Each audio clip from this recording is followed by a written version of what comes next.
dia, o meu nome é Pietro e hoje eu vou falar sobre o período Permiano. E eu vou falar uma coisa. Essa é a série que vai começar agora, que eu vou iniciar com o período Permiano.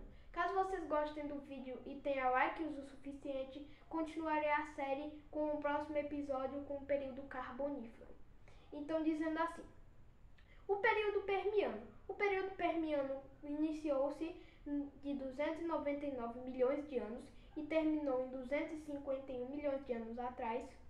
O período Permiano foi um período cheio de fauna e flora que brotou durante esse período. Animais dessa fauna e flora desse local tinham-se escutossauros, também tinham inotrancévias, listrosauros, entre muitos outros, como dimetrodons e edapossauros. Esses animais, eu vou falar sobre cada um em sequência. Escutossauros. Escutossauros foi um grande réptil, que seu nome significava réptil com escudo. Ele era um animal amniota, que era um animal, ou seja, a amniota seria um parente dos anfíbios, que não necessitava, porque os anfíbios dependem de hábitos anfíbios, como fala o próprio nome, ou seja, girinos que nascem na água e se desenvolvem no hábito anfíbio de semiaquático. Enquanto os amniotas, ou seja, os répteis que têm os seus ovos terrestres, eles acabam esses ovos, eles tendo uma própria piscininha para o embrião poder se desenvolver e ter hábitos mais terrestres. Claro que o animal ainda tem que beber água. O escutossauro foi um animal provavelmente herbívoro que viveu nesse período. Inostrancévia. Inostrancévia foi o maior gorgonopsídeo do período Permiano e que infelizmente era um parente de nós, os sinápsidos.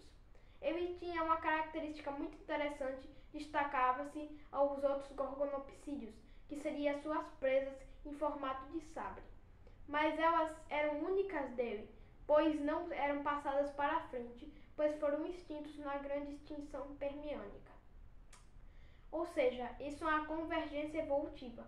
Quando um animal distingue-se por características únicas, por exemplo, no caso dele, uma presa de sabre, em que outros animais, como por exemplo o tigre dentes de sabre, não sendo parente direto, também possui essa característica de presas, mas necessariamente ele não é parente dele. Ou seja, o animal desenvolveu essa característica por causa do meio hostil e o outro animal também desenvolveu por meios semelhantes. Listrosauros. Listrosauros seria um pequeno pequeno mamífero basal, sinapsídeo, que viveu durante o período Permiano e lá para o início do Triássico. Esse animal cavava raízes e comia, podendo ter até hábito terrestre e também hábito escavador. Esse animal tinha mais ou menos o tamanho de um porco doméstico e pesava até 200 kg, mas não tinha quase nenhuma proteção natural contra predadores, não tendo espinhos nem presas, tendo presas, mas não para se defender, provavelmente para coletar raízes ou defender contra outros machos, mas sendo quase ineficiente de capacidades para se defender de outros predadores, provavelmente tinha um hábito escavador. Próximo animal, o dimetrodon. O dimetrodon foi um animal que viveu nesse período e que não é muito confundido por dinossauros, mas era um sinapsídeo que tinha uma grande vela parecida com a dos espinossauros, que também é uma convergência evolutiva. Esse animal era carnívoro, o dimetrodon era carnívoro e tinha um porte muito grande, podendo ter de 3 a 2 metros de comprimento. O Edaposaurus também, que era um parente do dimetrodon, só que com características diferentes, como por ser herbívoro e ter surgido no início do Carbonífero ao final do Permiano. Agora irei falar sobre a extinção Permiano-Triássica, que eu chamo assim, mas o nome é extinção permiânica. Essa extinção foi a extinção mais devastadora que o mundo já viu, matando 95% da fauna aquática e 70% da fauna terrestre. Essa extinção houve muitas mortes entre os animais, sobrando poucos, como por exemplo o Listrosauros. O Listrosauros, que foi o remanescente que descende a nós nos dias atuais, viveu até o período Triássico. onde teve a maior concentração, tendo de 3 quartos de todos os animais vertebrados da época.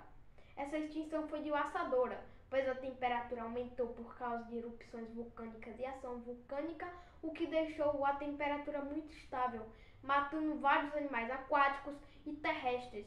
Com a temperatura muito estável, nuvens que carbonizaram além das árvores, com grandes desastres naturais e outras coisas que mataram a fauna. De alguma forma, os estrossauros conseguiram sobreviver e viveram até o período Triássico, onde teve a maior concentração deles, como eu estava falando, de 3 quartos de toda a diversidade vertebrada do mundo. Eles também comiam raízes e tinham milhares deles, até superando as vacas e galinhas atuais. Então eu já vou me despedindo e tchau!